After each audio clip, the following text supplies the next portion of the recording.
Alright, so best part about this episode, bro, the whole fight with Josuke versus Nijimura was just hilarious, and at the same time, such a great fight to watch. Honestly, I really enjoyed watching Josuke get beaten the crap out of, and then come back at the end and have some kind of wonky, I guess, ending where he dodges like some plant bowls and surprisingly wins with one hit, which okay.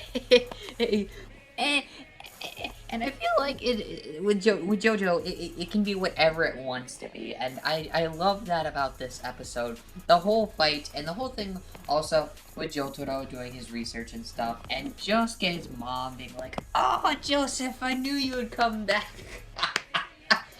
Oh my god, I love that. I love that. And the way the voice actor did it with the ski. Too good, fam. Also, I do want to mention the whole thing with Koichi and how he gets just stabbed in the neck in the second episode. He appears to be some main character, and obviously he's in the intro, and he's with Nijimura, so I believe Nijimura is probably going to become one of the good guys on the side of the Joestar family.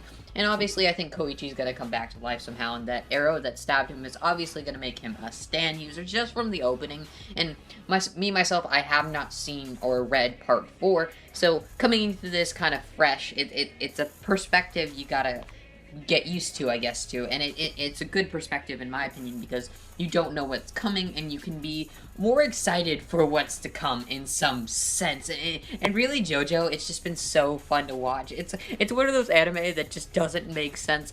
And like I said, the whole fight with Josuke versus Nijimura just beat the crap out of Josuke. He beat him so many times. I just thought it was funny, and I like that about a fight where the main character just gets beaten the crap out of until they have some randomly chance where they automatically win somehow.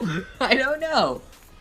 Also, I liked how they got into the origin of the whole thing with stands, and it comes from this arrow, which one of the characters from part 3 used to give Dio his stand, which then stemmed the whole Joestar family to have it, and now people can now have stands just by getting stabbed somehow, and if they have enough life energy or power, they can now have stands. Now, the real question is, where did this bow and arrow come from? What is its origin? I do not feel like this will be explored in JoJo, because it's JoJo and anything can really happen, and they're not going to give a full-length backstory of how everything came to be, and that's something I just expect out of JoJo, and we're not going to get a full reveal of where this arrow came from and how it is giving people these powers to have stands, and why others cannot see them except other stand users. Also, we get introduced to Keicho Nijimura, the brother of Okyaksu Nijimura, and we don't get much on him, and I'm glad we kind of got a face reveal, too, because the whole thing with Dio, we really didn't see Dio until really the end of part 3, and on top of that, I don't feel like there's a solid villain yet here in part 4. I don't know, I feel like it might be Nijimura, the Keicho Nijimura. I'm not sure, though. It's hard to tell at this point. I feel like it's going to be Villain of the Week for a while, and until we get to a certain point where there's some evil mastermind who's all been up behind it this entire time, but I don't feel like that is going to be happening for a while. Anyways, guys, what are your thoughts on JoJo this week? Do you think we will be seeing Joseph there, too? And even though it's a little weird, I kind of like the whole thing of Jotaro and Josuke's mom together. Yeah, I know it's a little weird, but still, I don't know. I liked it. Anyways, guys, make sure to like, comment, and click that subscribe button. It would greatly be appreciated. Are you guys enjoying JoJo? And peace out.